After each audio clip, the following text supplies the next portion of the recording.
روح اما اقول والله لك. هظبطوك. ما اقول لك روح. هظبطولك معلش. انت هتعيط؟ معلش يا هندسه. روح يلا. هندسه معلش هظبطولك. يلا تعال. انت هظبطولك. هتعيط؟ هندسه هتعيط؟ هظبطولك. روح يلا. هظبطولك يعني. لا روح. انا هظبطولك والله يا هندسه. يلا روح. هظبطولك يعني. لا روح يا حبيبي روح. مرفوضة. شايف هظبطولك انا. لا مرفوضة يا معلم. اللي يعمل حاجة يعملها مظبوط وحملوا له على بلوك. هظبطولك. لازم تعمل فراش عرق تحت. طبعا تفرجنا على الفيديو وشفناه. ايا كان الفيديو دي حقيقي او معمول على سبيل الهزار، المفروض مش بالطريقه دي.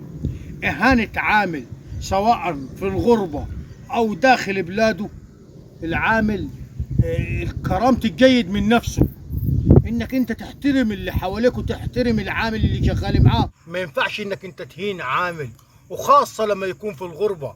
اللي في الغربة ده طالع ايمان وايمان اللي جابوه، مع يدفع اقاماته ومع يدفع حياته ومع يدفع عمره هدر، ويجي واحد هالفوت يهينه. اللي في الغربة ديتي ما ينفعش تعرف شيء، يعلم بحاله ربي.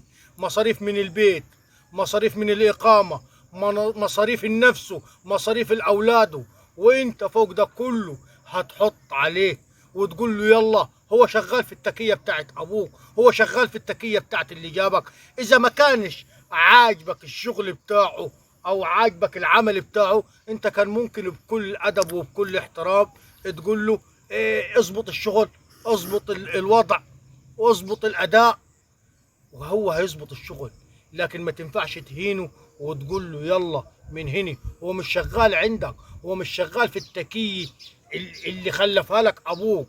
هو انت جعلك ربنا سبب عشان تشغله، قوم انت تتكبر عليه. طب ما زي ما انت ما طردته، ما فيه اللي هيطردك، فيه اللي هيمشيك من مكان. فما ينفعش انك انت تهين عامل. ايه كان شعورك وهو العامل ديتي؟ زي ما قلت لكم للمره الثالثه انه كان على سبيل الهزار او سبيل الجد. ايه شعورك وهو بيبكي وما رضيش، عاوز ياخد يوميته وعاوز يقعد بيوميته؟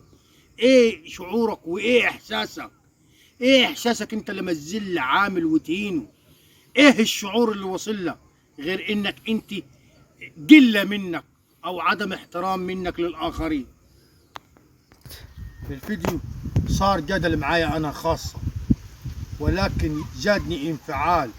ايا كان الفيديو كان معمول على سبيل الهزار او على سبيل الجد، او المهندس دي والعامل اللي معاه بيشتغلوا حقيقي او بيعمل فيديو ترفيهي، ما يكونش بالطريقة دي.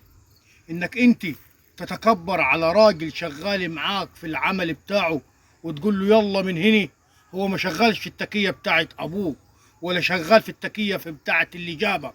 هو شغال بعرق جبينه، مع ياكل لقمته بالحلال. صار ضيق انه انا اتفاعل على المهندس ده او الراجل اللي مقاول اللي هو مشغل العامل.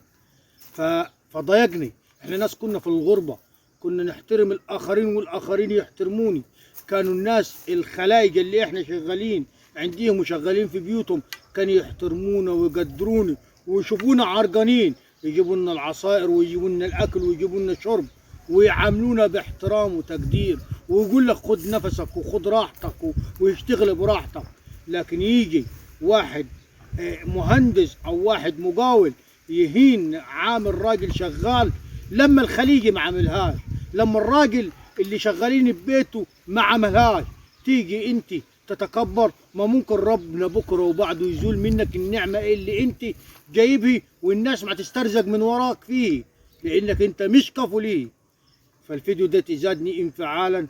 والفيديو دي اذا كان على سبيل الهزار او على سبيل الحقيقي، فهو صار انفعال عندي هني وضيقي، لانه ما ينفعش لا سلوكني ولا ادابني الاداب المصريه اللي تعلمناها اولاد البلد، انه ما نهينش ابن بلدي في غربه او اللي كان داخل بلدي. ما ينفعش انه نهينه بالطريقه دي.